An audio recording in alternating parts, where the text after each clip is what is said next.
Russie, Cheikh Tidiane, Vladimir Poutine réélu.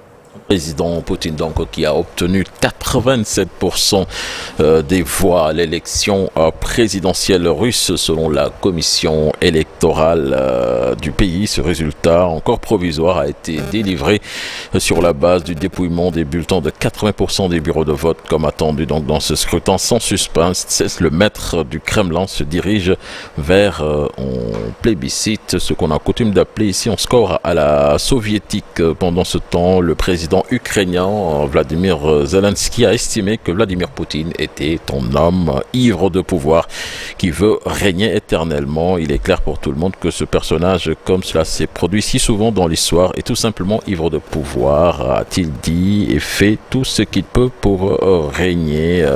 Donc ce sont là les déclarations du président ukrainien, un pays en guerre contre la Russie. Nous parlons de la situation à Gaza avec les soldats qui mènent en ce moment une opération ciblée dans la zone de l'hôpital Al-Shifa. Selon un communiqué de l'armée israélienne, l'opération repose sur des informations indiquant l'utilisation de l'hôpital par des terroristes haut gradés du Hamas. Les troupes israéliennes ont reçu des instructions sur l'importance d'opérer avec prudence ainsi que des mesures à prendre pour éviter de blesser les patients, les civils, le personnel médical, précise encore le communiqué. Et puis l'ONG Oxfam accuse dans un rapport Israël d'empêcher délibérément l'entrée de l'aide humanitaire à Gaza, que ce soit de la nourriture, mais aussi des équipements médicaux en violation du droit humanitaire international. Nous allons au Tchad à présent avec la coalition Nous le peuple de l'ex-opposant Yaya Dillo, président du Parti socialiste sans frontières, tué le 28 février dernier, qui exige du gouvernement tchadien le report de l'élection présidentielle du 6 mai prochain et l'ouverture d'un autre dialogue véritablement inclusif.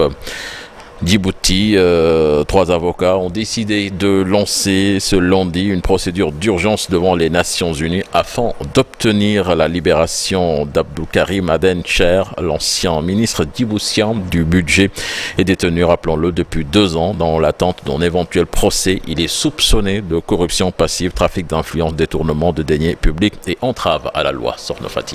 Merci beaucoup, cher Tidiane Diao, pour l'actualité hors de chez nous. La version Wolof, ce sera tout à l'heure.